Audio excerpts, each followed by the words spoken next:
Appreciate your leadership, Mr. Chairman and Madam Chairlady and members of the committee, the commitment that you're putting forth for our military families in South Carolina.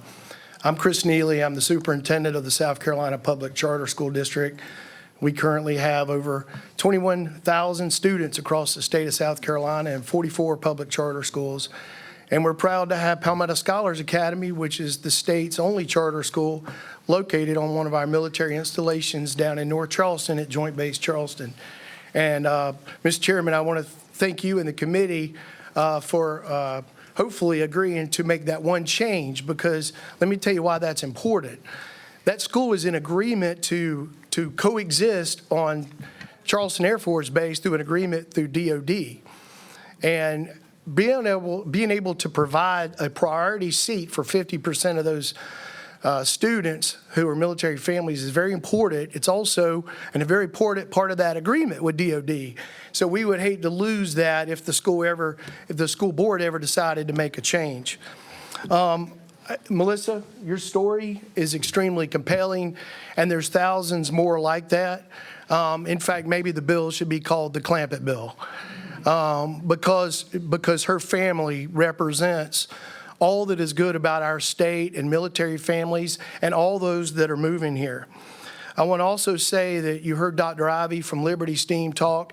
You know, they're one of the most thriving charter schools in the state over in Sumter.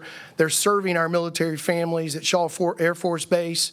And just to give you a little bit of color on the situation there, last year I went to one of their board meetings where they had the lottery. And what struck me that night was the big board that showed all the families receiving phone calls, text messages at that moment were located all around the world, in Germany and Alaska and South Korea, Japan, you name it, where we have a military base. And these were families, military families, who were getting an alert that they had been accepted into the lottery. The problem is many of those families weren't able to move in time to get a seat. So what you're doing is giving these families a guarantee that their child will have a seat in a public charter school.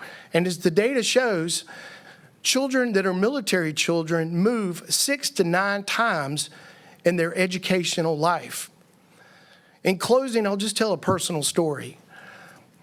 I was a military child. I have 3 military children.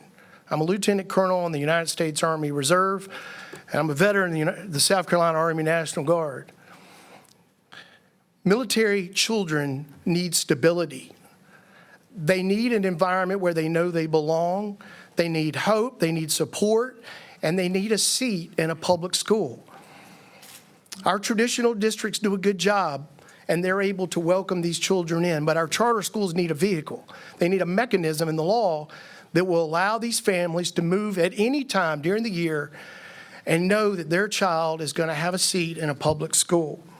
My son Marsh has Down syndrome. He's 9 years old, and he's moved 6 times, 6 different schools in his life.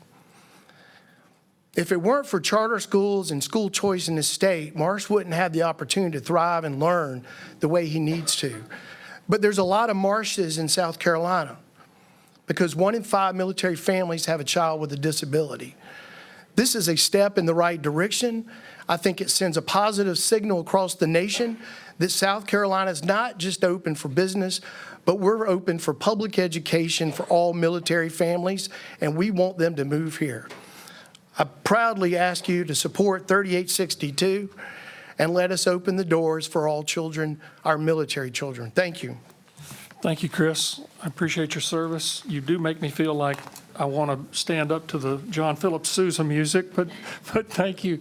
Any questions around the horn here? Chris, again, thank you. Appreciate the work you're doing.